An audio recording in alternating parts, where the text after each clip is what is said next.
తెలుగుదేశం జనసేన తొలి సమన్వయ కమిటీ సమావేశం రాజమండ్రిలో సుమారు 3 గంటల పాటు జరిగింది. ప్రశాంతంగా ఒకరి అభిప్రాయాలు మరొకరు స్వేచ్ఛగా తెలుసుకునే విధంగా జరిగిన ఈ భేటీలో చిన్న అవగాహన లోపం కూడా రాకూడదని, కలిసి ముందుకు వెళ్లాలని పవన్ కళ్యాణ్ సూచించారు. అందుకు తెలుగుదేశం నేతలు కూడా గ్రీన్ సిగ్నల్ ఇచ్చారు. రాష్ట్రంలో రాజకీయ స్థిరత్వం అవసరమని, అనుభవం ఉన్న నాయకుడు అవసరం ఈ సమయంలో రాష్ట్రానికి ఉందని పవన్ కళ్యాణ్ అభిప్రాయపడ్డారు. ఉమ్మడి కార్యాచరణ ప్రణాళిక దిశగా అడుగులు వేయాలని నిర్ణయించారు. ఈ భేటీకి ముందు లోకేష్, పవన్ కళ్యాణ్ కొద్దిసేపు విడిగా సమావేశమయ్యారు. భేటీలో చర్చించాల్సిన అంశాలపై ప్రాథమికంగా సమీక్షించారు. నవంబర్ 1వ తేదీన ఉమ్మడి మినీ మేనిఫెస్టో, ఉమ్మడి కార్యాచరణ ప్రకటించాలని సమన్వయ కమిటీ నిర్ణయించింది. పూర్తి స్థాయి మేనిఫెస్టో రూపకల్పనలో జనసేన అభిప్రాయాలను కూడా జోడించి ఉమ్మడిగా విడుదల చేయాలని తీర్మానించారు. తెలుగుదేశం ప్రకటించిన సూపర్ 6 మినీ మేనిఫెస్టోకి అదనంగా మరో 4 అంశాలను జనసేన ప్రతిపాదించింది. రైతులు, యువత, భవన నిర్మాణ కార్మికుల సమస్యలు, ఎస్సీ, ఎస్టీ ఉప ప్రణాళిక నిధుల దుర్వినియోగం అంశాలను జనసేన ప్రస్తావించింది. అలాగే టీడీపీ, జనసేన పొత్తులపై వైసీపీ వేసే ఎత్తులను తప్పనిసరిగా అధిగమిద్దామని ఇరు పార్టీల నేతలు భావించారు. చంద్రబాబు విజన్ గురించి పవన్ కళ్యాణ్ సమావేశంలో ప్రత్యేకంగా ప్రస్తావించారు. తాను విజన్ 2020 అంటే ఏదో అనుకున్నానని, కానీ రాళ్లు రప్పలు ఉన్న హైదరాబాద్ హైటెక్ సిటీ ప్రాంతాన్ని చూసి ఇది ఎలా అభివృద్ధి చెందుతుంది అని అనుకున్నామని, మన కళ్ల ముందే అభివృద్ధిని చూశామని, చంద్రబాబు విజన్ ఏంటి అనేది అందరికీ తెలిసిపోయింది అని పవన్ కళ్యాణ్ వ్యాఖ్యానించారు. రాష్ట్రంలో రాజకీయ స్థిరత్వం అవసరమని, అందుకు అనుభవం ఉన్న చంద్రబాబే తగిన నాయకుడని వ్యాఖ్యానించారు. ఇరుపక్షాలకు చెందిన సోషల్ మీడియా బాధ్యులు కూడా కలిసి మాట్లాడుకుంటే బాగుంటుంది అని నేతలు అభిప్రాయపడ్డారు. దేశం చేస్తుంది రావణ దహనం, మనం చేద్దాం జగనాసుర దహనం అంటూ టీడీపీ పిలుపునిచ్చిన నిరసన కార్యక్రమానికి విశేష స్పందన లభించింది. గ్రామ, మండల, జిల్లా కేంద్రాల వరకు పార్టీ నాయకులు, కార్యకర్తలు, సాధారణ ప్రజలు చంద్రబాబుకు సంఘీభావంగా నిలిచారు. వాకిళ్లు, వీధుల్లోకి వచ్చి సైకో పోవాలి అని రాసిన పత్రాలను దహనం చేసి నిరసన తెలియజేశారు. టీడీపీ అధినేత చంద్రబాబు అక్రమ అరెస్టును వ్యతిరేకిస్తూ రాష్ట్రంలో జగన్ అరాచక పాలన అంతం కావాలంటూ టీడీపీ చేపట్టిన మనం చేద్దాం జగనాసుర దహనం నిరసన కార్యక్రమం విజయవంతమైంది. రాత్రి 7 నుంచి 7 గంటల 5 నిమిషాల మధ్య ప్రజానీకం ఇళ్ల నుంచి వీధుల్లోకి వచ్చి సైకో పోవాలని రాసిన పత్రాలను దహనం చేశారు. అనంతరం ఆ ఫోటోలు, వీడియోలను సోషల్ మీడియాలో షేర్ చేశారు. రాజమండ్రిలో లోకేష్, బ్రాహ్మణి ఆధ్వర్యంలో జగనాసుర దహనం చేపట్టారు. ఈ కార్యక్రమంలో టీడీపీ రాష్ట్ర అధ్యక్షుడు అచ్చెన్నాయుడుతో పాటు టీడీపీ నాయకులు, కార్యకర్తలు పెద్ద ఎత్తున పాల్గొన్నారు. బాబు కోసం మేము సైతం అంటూ నినాదాలు చేశారు. విజయవాడలో నిర్వహించిన జగనాసుర దహనం కార్యక్రమంలో టీడీపీ సీనియర్ నేతలు దేవినేని ఉమా, వర్ల రామయ్య, నక్క ఆనంద్ బాబు పాల్గొన్నారు. సైకో పోవాలి, సైకిల్ రావాలి అంటూ జగన్ సర్కార్కు వ్యతిరేకంగా పెద్ద ఎత్తున నినాదాలు చేశారు. వ్యవస్థలను మేనేజ్ చేస్తూ జగన్ పబ్బం గడుపుతున్నారు అని ఆగ్రహాన్ని వ్యక్తం చేశారు. నిజం గెలవాలి, చంద్రబాబు బయటకు రావాలి, సైకో పోవాలి, సైకిల్ రావాలి అంటూ నెల్లూరులో జిల్లాలో జగనాసుర దహనం నిరసన కార్యక్రమం చేపట్టారు. అటు గుంటూరు, అనంతపురం, విశాఖ, కర్నూలు, తిరుపతి జిల్లాలో జగనాసుర దహనం నిరసన కార్యక్రమం చేపట్టిన టీడీపీ శ్రేణులు సీఎం డౌన్ డౌన్ అంటూ నినాదాలు చేశారు. సైకో పోవాలి, సైకిల్ రావాలి అంటూ పత్రాలను తగలబెట్టారు. ఇటు హైదరాబాద్ మధురానగర్లోనూ చంద్రబాబు అభిమానులు సైకో పోవాలి పత్రాలను మంటల్లో వేసి దహనం చేశారు. టీడీపీ అధినేత చంద్రబాబు సతీమణి నారా భువనేశ్వరి జిల్లాల పర్యటన రేపటి నుంచి ప్రారంభం కానుంది. చంద్రబాబు అక్రమ అరెస్టును తట్టుకోలేక అనేక మంది తెలుగుదేశం అభిమానులు మరణించారు. వారి కుటుంబాలను పరామర్శించి మనోధైర్యం కల్పించేందుకు, వారికి అండగా నిలిచేందుకు నిజం గెలవాలి అనే నినాదంతో భువనేశ్వరి పర్యటనకు సిద్ధమయ్యారు. బుధవారం చిత్తూరు జిల్లా చంద్రగిరిలో మృతి చెందిన టీడీపీ అభిమానుల కుటుంబాలను ఆమె పరామర్శించనున్నారు. చంద్రబాబు అక్రమ అరెస్టుకు నిరసనగా పలువురు మరణించడం తనను కలిచివేసిందని భువనేశ్వరి ప్రకటించారు. ఈ నేపథ్యంలో మృతుల కుటుంబాలను పరామర్శించి సానుభూతి తెలిపేందుకు నిజం గెలవాలి అనే నినాదంతో రాష్ట్ర వ్యాప్త పర్యటనకు వెళ్లాలని భువనేశ్వరి నిర్ణయించారు. రాజమండ్రి సెంట్రల్ జైల్లో చంద్రబాబుతో ములాఖాత్ సమయంలో ఆయన సూచనల మేరకే భువనేశ్వరి ఈ పర్యటనకు శ్రీకారం చుట్టారు. పైగా చంద్రబాబు పేరిట పార్టీ నుంచి విడుదలైన లేఖలో కూడా భువనేశ్వరి నిజం గెలవాలని నినాదంతో పర్యటిస్తారని తెలియజేశారు. కష్టకాలంలో ప్రజల్లోకి వెళ్లి వారి తరపున పోరాడాలని భువనేశ్వరికి తాను సూచించారని, ఆమె అంగీకరించారని కూడా చంద్రబాబు ఆ లేఖలో వివరించారు. చంద్రబాబు సూచన మేరకు ఇప్పటికే తిరుపతికి చేరుకున్న భువనేశ్వరి అక్కడే బస చేశారు. ఇవాళ ఉదయం ఆమె తిరుమల శ్రీవారిని దర్శించుకున్నారు. ఆ తర్వాత నారావారిపల్లికి చేరుకుని అక్కడే బస చేసి రేపు ఉదయం చంద్రగిరి నియోజకవర్గంలో పర్యటిస్తారు. అక్కడ చంద్రబాబు అక్రమ అరెస్టును తట్టుకోలేక మృతి చెందిన టీడీపీ అభిమానుల కుటుంబాన్ని పరామర్శించి ఆ తర్వాత నేరుగా మహిళలతో భేటీ కానున్నారు.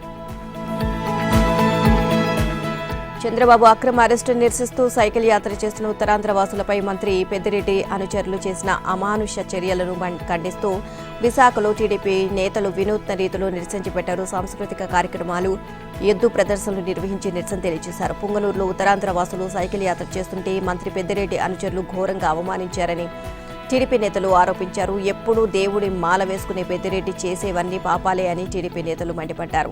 సిక్కోలు టీడీపీ కార్యకర్తలపై పుంగనూరు వైసీపీ నేతలు దాడి చేయడాన్ని టీడీపీ ఎంపీ రామ్మోహన్ నాయుడు తీవ్రంగా ఖండించారు. దానికి బాధ్యత వహించి మంత్రి పెద్దిరెడ్డి క్షమాపణ చెప్పాలని డిమాండ్ చేశారు. మంత్రి పదవికి రాజీనామా చేయాలని సూచించారు. ఇతర జిల్లాలకు వెళ్లాలంటే వీసా, పాస్పోర్ట్లు తీసుకోవాలా అని ఎంపీ ప్రశ్నించారు. మంత్రి పెద్దిరెడ్డి పుంగనూరులో రౌడీ మాఫియాలను నడుపుతున్నారు అని ఆరోపించారు.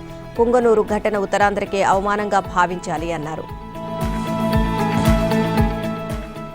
రాజధాని అమరావతికి ప్రధాని మోదీ శంకుస్థాపన చేసి సరిగ్గా 8 సంవత్సరాలు పూర్తయింది. స్వయంగా ప్రధాని శంకుస్థాపన చేసిన అమరావతిని వైసీపీ ప్రభుత్వం అధికారంలోకి వచ్చాక అటకెక్కించింది. జగన్ ఆ సర్కార్ అధికారంలోకి వచ్చాక తమ రాజధానుల్లో ఒక రాజధాని అమరావతి అని ప్రకటించినా అమరావతి నిర్మాణ విషయంలో మాత్రం పూర్తి నిర్లక్ష్యంతో వ్యవహరించారు. చివరకు రైతులు, రాష్ట్ర ప్రజలు పవిత్రంగా భావించే అమరావతి శంకుస్థాపన ప్రాంతాన్ని కూడా పట్టించుకోకుండా గాలికి వదిలేశారు. దీంతో అమరావతి కోసం గడిచిన 4 ఏళ్లుగా రైతులు వివిధ చోట్ల వివిధ రూపాల్లో ఉద్యమాలు చేస్తూనే ఉన్నారు. పవిత్రమైన ప్రాంతాన్ని వదిలేయడంతో అది పిచ్చి పొక్కలతో నిండిపోయింది. అంతేకాదు అసాంఘిక శక్తులు అడ్డాగా మారిపోయింది. తాగిన మందు, బీరు సీసాలు అక్కడే వదిలి వెళ్లడం రైతుల్లో ఆవేదనను కలిగించింది. అమరావతి నిర్మాణాన్ని ప్రారంభించి ఈ విజయదశమికి 8 సంవత్సరాలు అవుతుండటంతో శంకుస్థాపన ప్రాంతం వద్ద శ్రమదానం చేశారు. రైతులు, మహిళలు స్వయంగా రంగంలోకి దిగి పిచ్చి మొక్కలు, తాగి పడేసిన సీసాలను తొలగించి శుభ్రం చేశారు. 33,000 ఎకరాల తమ త్యాగాలకు ప్రతీక అయిన ఈ ప్రాంతంపై జగన్ సర్కార్ నిర్లక్ష్యం సరైంది కాదని మండిపడ్డారు. అసాంఘిక కార్యకలాపాలకు ఆ ప్రాంతాన్ని అడ్డాగా చేయడంపై ఆవేదన చెందుతున్న రైతులు తక్షణం అక్కడ సెక్యూరిటీని ఏర్పాటు చేయాలని డిమాండ్ చేస్తున్నారు. ఇప్పటికైనా అమరావతి ప్రాంతాన్ని పట్టించుకోవాలని ముఖ్యమంత్రికి వ్యతిరేకంగా అమరావతికి అనుకూలంగా నినాదాలు చేశారు.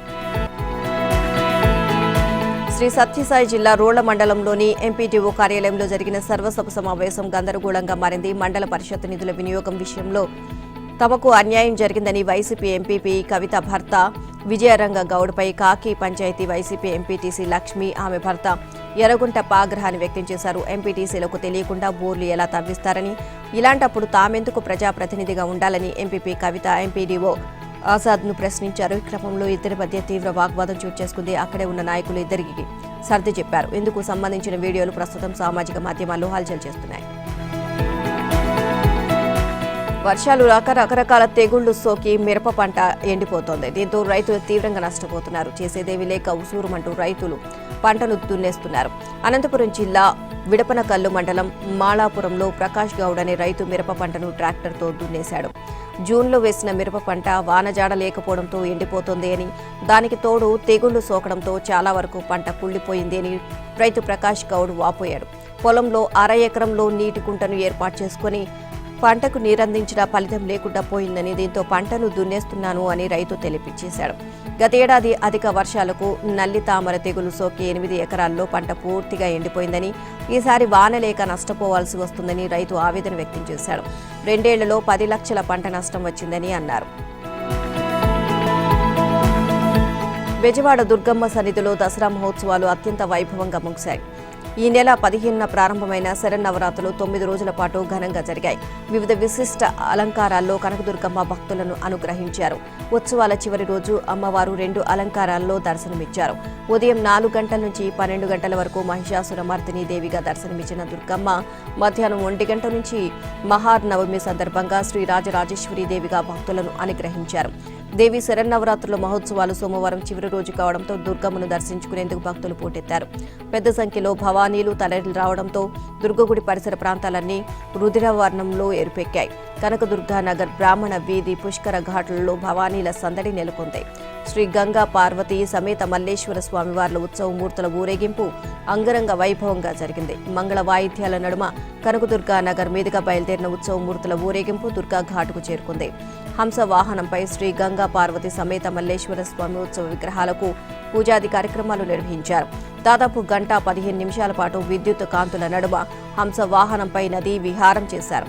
అనంతరం దుర్గా మల్లేశ్వర స్వామివారి ఉత్సవ మూర్తులను అమ్మవారి పుట్టినిల్లుగా భావించి 1 టౌన్ పోలీస్ స్టేషన్కు తీసుకువెళ్లారు. బెజవాడ దుర్గమ్మ అమ్మవారి సాక్షిగా హంసవాహన సేవ రచ్చరచ్చగా మారింది. పండగ పూట కూడా దేవాదాయ శాఖ మంత్రి కొట్టు సత్యనారాయణ, మాజీ మంత్రి ఎమ్మెల్యే వెల్లంపల్లి శ్రీనివాస్ మధ్య వివాదం చెలరేగింది. ఈ ఇద్దరి గొడవతో అధికారులు హంసవాహనం ఎక్కలేదు. ఖచ్చితంగా హంసవాహనం ఎక్కిస్తేనే తాను వస్తాను అంటూ వెల్లంపల్లి పట్టుబట్టారు. అయితే జిల్లా కలెక్టర్ మాత్రం అర్చక బృందానికి మాత్రమే అనుమతి ఇచ్చారు. పండితులు, అర్చకులు, పరిచారకులు, ఇతర సిబ్బంది ఇలా మొత్తం 31 మంది మాత్రమే కలెక్టర్ గ్రీన్ సిగ్నల్ ఇచ్చారు. నేతలు, పాలక మండలి సభ్యులకు పాసుల జారీలో వివాదం జరగడంతో వాహనంపైకి కలెక్టర్ అనుమతి నిరాకరించారు.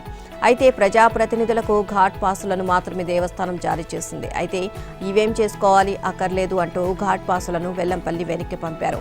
మరోవైపు హంస వాహనంపైకి అనుమతి లేకపోవడంపై చైర్మన్, సభ్యుల అసంతృప్తి వ్యక్తం చేశారు. మంత్రి, నేతలు, అధికారుల కోసం బోధిసిరి పర్యాటక బోట్ ఏర్పాటు చేసినప్పటికీ తమను హంస వాహనంపైకి ఎక్కించాలని నేతలు కోరడం గమనార్హం.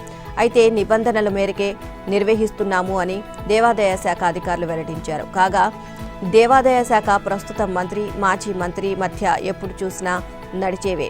కాకపోతే ఈసారి మరింత వివాదం ముదిరింది. సోమవారం ఉదయం నుంచి చోటు చేసుకుని ఈ వ్యవహారంపై మంత్రి కొట్టు స్పందించారు. హంసవాహనంలో నదీ విహారానికి వీఐపీలకు నో ఎంట్రీ అనే విషయాన్ని ఆయన గుర్తు చేశారు. ఇందులో పండితులు, అర్చకులు, పరిచారకులకు మాత్రమే ఉంటారు అని, మేమేమైనా పూజారులమా హంసవాహనం ఎక్కడానికి అని వెల్లంపల్లికి స్ట్రాంగ్ కౌంటర్ ఇచ్చినట్లుగా మంత్రి కొట్టు మాట్లాడారు. ఈ దసరా వేడుకల్లో మంత్రి, అధికారుల తీరు వివాదాస్పదంగా మారింది. తెప్పోత్సవం ముగియకుండానే మధ్యలోనే మంత్రి కొట్టు, దుర్గగుడి చైర్మన్ కర్నాటి రాంబాబు వెళ్లిపోయారు. మంత్రి, చైర్మన్ తీరుపై పలువురు భక్తులు విస్మయం వ్యక్తం చేస్తున్నారు. కార్యక్రమం పూర్తవ్వకుండా వెళ్లిపోవడం బాధ్యతారాహిత్యమో అంటూ జనం ఆగ్రహాన్ని వ్యక్తం చేస్తున్నారు. తిరుమల శ్రీవారి నవరాత్రి బ్రహ్మోత్సవాల్లో చివరి రోజైన సోమవారం ఉదయం చక్ర స్నానం శాస్త్రోక్తంగా జరిగింది. విశేష సంఖ్యలో భక్తులు విచ్చేసి శ్రీవారి పుష్కరిణిలో పుణ్య స్నానాలు ఆచరించారు. 9 రోజుల పాటు జరిగిన నవరాత్రి బ్రహ్మోత్సవాలు నేటితో ముగిశాయి. అంతకుముందు తెల్లవారుజామున 4 నుంచి 6 గంటల వరకు స్వామివారికి పల్లకి ఉత్సవం వైభవంగా జరిగింది. ఉదయం 6 నుంచి 9 గంటల నడుమ శ్రీ భువవరాహస్వామి ఆలయం ముఖమండపంలో శ్రీదేవి, భూదేవి సమేత శ్రీ మలయప్ప స్వామి వారికి శ్రీ సుదర్శన చక్ర తాళ్వార్లకు స్నపన తిరుమంజనం వైభవంగా నిర్వహించారు. ఇందులో భాగంగా ముందుగా విశ్వక్షేణారాధన, పుణ్యవహ వచనం, ముఖ ప్రక్షాళన, ధూపదీప నైవేద్యం, ఛత్ర చామర వ్యాజన దర్పణాది నైవేద్యం, రాజోపచారం నిర్వహించారు. ఆర్ఘ్యపాద నివేదనలో భాగంగా పాలు, తేనె, కొబ్బరి నీళ్లు, పసుపు, గంధంతో స్నపనం నిర్వహించారు. వీటిని శంఖనిధి, పద్మనిధి, సహస్రధార, కుంభధారణలతో వైఖానస ఆగమయుక్తంగా స్నపనం నిర్వహించారు. నిర్మల్ జిల్లా బాసర సరస్వతి ఆలయం వివాదాలకు కేరాఫ్గా మారుతోంది. 2 రోజులకు వివాదంతో వార్తల్లో నిలుస్తూనే ఉంటున్న పరిస్థితి. సరస్వతీదేవి అభిషేకం లడ్డూలకు ఫంగస్ సోకింది అనే వ్యవహారం ఇప్పుడు తెలంగాణ రాష్ట్రంలో హాట్ టాపిక్గా అయింది. ఫంగస్ కారణంగా వేల సంఖ్యలో లడ్డూలు పాడయ్యాయి. ఒక్కో అభిషేకం లడ్డూ ధర 100 రూపాయలు అని అధికారులు చెబుతున్నారు. అయితే ఈ విషయం బయటకు పొక్కడంతో గుట్టుచప్పుడు కాకుండా పాడైన లడ్డూలను మాయం చేసేందుకు అధికారులు ప్రయత్నించడం గమనార్హం. కొన్నిటిని చెరువులో పడేయగా మరికొన్నిటిని నిప్పుల్లో కాల్చేసింది సిబ్బంది. మిగిలిన కొన్నిటిని ఆరబెట్టేందుకు సిబ్బంది ప్రయత్నించింది. ఆలయ సిబ్బంది నిర్వాకంతో దేవాలయానికి లక్షల రూపాయలు నష్టం వాటిల్లింది. ముఖ్యమంత్రి కేసీఆర్ ప్రజల ఆశీస్సులతో సిద్దిపేటను అభివృద్ధిలో నెంబర్ 1గా నిలుపుకున్నామని రాష్ట్ర ఆర్థిక, వైద్య, ఆరోగ్య శాఖ మంత్రి హరీష్ రావు తెలియజేశారు. సిద్దిపేట జిల్లా కేంద్రంలోని Rangadampalli, Narsapur rural police station సర్కిల్లో జరిగిన దసరా వేడుకల్లో పాల్గొన్న మంత్రి హరీష్ రావు పలు ఆలయాల్లో ప్రత్యేక పూజలు నిర్వహించారు. అనంతరం రావణ దహనంలో హరీష్ రావు పాల్గొన్నారు. ఈ విజయదశమి అందరి జీవితాల్లో కొత్త వెలుగులు నింపాలని, అన్నిటా విజయం సాధించాలని, అందరూ ఆనందంగా ఉండాలని ఆ అమ్మవారిని ప్రార్థిస్తున్నాను అని మంత్రి హరీష్ రావు అన్నారు. సిద్దిపేట ఒక విద్యాక్షేత్రంగా అభివృద్ధి చెందుతుంది అని, సరస్వతి నిలయంగా మార్చుకుంటున్నామని అన్నారు. సిద్దిపేటకు రైలు తెస్తానని గత ఏడాది చెప్పాను, తెచ్చుకున్నాం అన్నారు. కాళేశ్వరం నీళ్లు తెచ్చుకొని 1,00,000 ఎకరాలకు సాగునీరు ఇచ్చుకుంటున్నామని, సిద్దిపేటను సస్యశ్యామలం చేసుకోవడం ఎంతో ఆనందాన్ని ఇస్తోంది అన్నారు. దుర్గా పూజ, దసరా సందర్భంగా రావణ దహనం చేయడంపై గిరిజన సంఘాలు ఆగ్రహాన్ని వ్యక్తం చేస్తున్నాయి. తమ ఆరాధ్య దైవాలపై దుష్ప్రచారం జరుగుతోందని, రావణుని దిష్టిబొమ్మలను దహనం చేయడం మానుకోవాలి అని అంటున్నారు ఆదివాసీలు. ఇవాళ ఆదిలాబాద్లో రాజా రావణ వర్ధంతి వేడుకలను ఘనంగా నిర్వహించారు. దసరా రోజున రావణ దహనం చేయడం దుర్మార్గమని తుడుందెబ్బ జిల్లా అధ్యక్షుడు గణేష్ ఆరోపించారు. తెలంగాణ ఎన్నికల క్షేత్రం నుంచి తెలుగుదేశం పార్టీ దాదాపు తప్పుకున్నట్లేనని టీడీపీ వర్గాలు చెబుతున్నాయి. పార్టీ వర్గాల నుంచి అందుతున్న సమాచారం ప్రకారం తెలంగాణ ఎన్నికల్లో పోటీ చేసే అంశంపై పార్టీలో తీవ్ర స్థాయిలో తర్జన భర్జనలు జరిగాయి. కానీ తెలంగాణలో తెలుగుదేశం పార్టీ 90 స్థానాల్లో పోటీ చేసేందుకు అభ్యర్థుల జాబితా కూడా సిద్ధంగా ఉందని అక్కడ పార్టీ అధ్యక్షులు కాసాని జ్ఞానేశ్వర్ ప్రకటించారు. అయితే చంద్రబాబుతో ములాఖత్ అనంతరం పోటీపై నిర్ణయం ఉంటుందని, ఏదేమైనా చంద్రబాబు ఆదేశాలను తాము శిరసా వహిస్తామని అన్నారు. ఈ నేపథ్యంలోని తెలంగాణలో పోటీకి అభ్యర్థులను ఎంపిక చేసి ప్రకటించినప్పటికీ ఆ తర్వాత వారికి వనరులు సమకూర్చడం, బాధ్యత తీసుకోవడం, వారి తరపున ప్రచారం చేసేందుకు కూడా ఎవరూ లేరని భావిస్తున్నారు. చంద్రబాబును అక్రమంగా అరెస్టు చేసి జైలులో ఉంచడం ఈ ఇబ్బందులు తలెత్తాయని అంతా భావిస్తున్నారు. నారా లోకేష్ ఆంధ్ర నేతలతో నిత్యం టచ్లోనే ఉంటున్నారు. పైగా చంద్రబాబు అరెస్టుతో నిలిపివేసిన భవిష్యత్తుకు గ్యారంటీ యాత్రను నవంబర్ 1వ తేదీ నుంచి కొనసాగించాలని లోకేష్ నిర్ణయించారు. ఈ నేపథ్యంలో లోకేష్ బిజీగా ఉన్నారు. దీంతో తెలంగాణ ఎన్నికలపై లోకేష్ ఫోకస్ చేసే అవకాశం లేదు అంటున్నారు. దీంతో తెలంగాణ ఎన్నికల్లో పోటీ చేయకపోవడమే ఉత్తమం అనే నిర్ణయానికి వచ్చారు. ఈ అంశంపై చర్చించేందుకు గురువారాల్లో పార్టీ తెలంగాణ అధ్యక్షుడు కాసాని జ్ఞానేశ్వర్ రాజమండ్రి జైల్లో చంద్రబాబుతో ములాఖత్ కానున్నారు. తెలంగాణలో అసెంబ్లీ ఎన్నికలు మరో 40 రోజుల్లో జరగనున్నాయి. దీంతో పార్టీలు, అభ్యర్థులు మేనిఫెస్టోలు, జంపింగ్లపై రకరకాల ఊహాగానాలు వస్తున్నాయి. ముఖ్యంగా నేతల పక్కచూపులు సర్వత్రా ఆసక్తికరంగా మారుతున్నాయి. ఈ నేపథ్యంలో తెలంగాణ బీజేపీకి బిగ్ షాక్ తగలొచ్చు అనే ఊహాగానాలు వెలువడుతున్నాయి. బీజేపీ నేత, మాజీ ఎమ్మెల్యే కోటంరెడ్డి రాజగోపాల్ రెడ్డి, మాజీ ఎంపీ వివేక్ కాంగ్రెస్లోకి చేరినట్లు వార్తలు వినిపిస్తున్నాయి. Sangareddy MLA TPCC working president Jagga Reddy సంచలన వ్యాఖ్యలు చేశారు. 10 ఏళ్ల తర్వాత అయినా తాను తెలంగాణ రాష్ట్రానికి సీఎం అవుతానని వ్యాఖ్యానించారు. సోమవారం రాత్రి సంగారెడ్డిలోని అంబేద్కర్ గ్రౌండ్స్ లో జరిగిన దసరా వేడుకల్లో ఆయన పాల్గొన్నారు. ఈ సందర్భంగా జగ్గారెడ్డి మాట్లాడుతూ సంగారెడ్డి ప్రజలు తనను కడుపులో పెట్టుకుని కాపాడుకున్నారని, వారి వల్లే తాను ఈ స్థాయికి వచ్చానని పేర్కొన్నారు. విజయదశమి సందర్భంగా సీఎం కావాలనే తన మనసులో మాట అందరి ముందు చెప్తున్నానని చెప్పారు. తాను నియోజకవర్గ ప్రజలకు ఫోన్లు అందుబాటులో లేకున్నా తన భార్య, అనుచరులు ఫోన్లో ఉన్నారని స్పష్టం చేశారు. శ్రీరామచంద్రునికే తప్పలేదు నిందలు, ఆఫ్టర్ ఆల్ నేనెంత అంటూ నర్మగర్భంగా వ్యాఖ్యానించారు. ఎన్నికల కోడ్ కారణంగా ఈసారి కొన్ని ఇబ్బందులు ఉన్నాయని, వచ్చే ఏడు దసరా ఘనంగా నిర్వహించుకుందాము అంటూ తెలియజేశారు. దసరా వేడుకల సందర్భంగా మైదానంలో బాణసంచా కాల్చారు, రావణ దహనం నిర్వహించారు. వేడుకలకు పెద్ద ఎత్తున ప్రజలు తరలివచ్చారు. జగ్గారెడ్డి ఆలపించిన భక్తి గీతాలు అలరించాయి. మేడిగడ్డ బ్యారేజ్ 20వ పిల్లర్ కుంగుంటపై కేంద్ర ప్రభుత్వం సీరియస్ అయింది. ఇందుకు గల కారణాలను పరిశీలించడానికి కేంద్ర కమిటీని కేంద్రం నియమించింది. సిడబ్ల్యూసీ డిఆర్ సభ్యుడు, ఎన్డీఏసీఏ చైర్మన్ అనిల్ జే నేతృత్వంలో 6 సభ్యులతో ఈ కమిటీని ప్రకటించింది. SK Sharma, are Thangamani, Rahul K Singh, Devendra Rao కేజీబీఓ DD సభ్యులుగా ఉంటారు. 23న సందర్శన ప్రారంభించి పరిశీలన అనంతరం రిపోర్టును అందజేయాలని తెలియజేస్తూ కేంద్ర జలశక్తి శాఖ ఆదేశాలు జారీ చేసింది. బంగాళాఖాతంలో ఏర్పడిన అల్పపీడనం సోమవారం సాయంత్రం తుపానుగా మారిందని భారత వాతావరణ శాఖ తెలియజేసింది. దీనికి హామూన్గా పేరు పెట్టారు. ఈ పేరును ఇరాన్ సూచించింది. హామూన్ తుపాను కారణంగా భారత తీరంపై అంతగా ప్రభావం ఉండకపోవచ్చని ఐఎండీ అంచనా వేసింది. సోమవారం సాయంత్రం 5:30 గంటలకు ఒడిశాలోని పారాదీప్కు 230 కిలోమీటర్లు, పశ్చిమ బెంగాల్లోని దిగాకు 360 కిలోమీటర్ల దూరంలో, బంగ్లాదేశ్లోని హేపూపరాకు 510 కిలోమీటర్ల దూరంలో తుపాను కేంద్రీకృతమై ఉంది. అధికారిక రహస్య పత్రాల దుర్వినియోగం కేసులో పాకిస్తాన్ మాజీ ప్రధానమంత్రి ఇమ్రాన్ ఖాన్ కు ఎదురుదెబ్బ తగిలింది. కేసులో ఆయనపై నేరాభియోగాలు నమోదుకు ఇక్కడి ప్రత్యేక కోర్టు అనుమతించింది. ఇమ్రాన్తో పాటు పాక్ మాజీ విదేశాంగ మంత్రి షా మహమ్మద్ ఖురేషీలపై వచ్చిన ఆరోపణలను ఇక్కడ ప్రత్యేక కోర్టు ధృవీకరించింది. గతేడాది ప్రధానిగా దిగిపోయే ముందు నిర్వహించిన ఓ బహిరంగ ర్యాలీలో తమ ప్రభుత్వానికి వ్యతిరేకంగా జరిగిన విదేశీ కుట్రకు ఆధారం ఇదిగో అంటూ ఇమ్రాన్ కొన్ని పత్రాలు ప్రదర్శించారు. అమెరికాలోని పాక్ ఎంబసీ నుంచి వాటిని సేకరించినట్లుగా అప్పట్లో ఆయన పేర్కొన్నారు. ఇప్పుడు అదే ఇమ్రాన్ మెడకు చుట్టుకుంది. అధికారిక రహస్యాల చట్టాన్ని ఉల్లంఘించారు అన్న ఆరోపణలపై కేసు నమోదైంది. ఇండియా గడ్డపై జరుగుతున్న వన్డే ప్రపంచ కప్లో సంచలనాలు కొనసాగుతున్నాయి. డిఫెండింగ్ ఛాంపియన్ ఇంగ్లాండ్కు షాక్ ఇచ్చిన ఆఫ్ఘనిస్తాన్ ఇప్పుడు పొరుగు దేశం పాకిస్తాన్కు కూడా తన దెబ్బను రుచి చూపించింది. సోమవారం చెన్నై వేదికగా పాకిస్తాన్తో జరిగిన మ్యాచ్లో 8 వికెట్ల తేడాతో ఆఫ్ఘనిస్తాన్ సంచలన విజయం నమోదు చేసుకుంది. ఈ మ్యాచ్లో టాస్ గెలిచి బ్యాటింగ్ ఎంచుకున్న పాకిస్తాన్ నిర్ణీత 50 ఓవర్లు 7 వికెట్ల నష్టానికి 282 పరుగులు చేసింది. ఇక దీంతో ఆఫ్ఘనిస్తాన్ ఈ స్కోర్ ఛేదించలేదని అందరూ భావించారు. కానీ అనూహ్యంగా ఆఫ్ఘనిస్తాన్ కేవలం 2 వికెట్లు మాత్రమే కోల్పోయి 49 ఓవర్లో టార్గెట్ను అందుకుంది.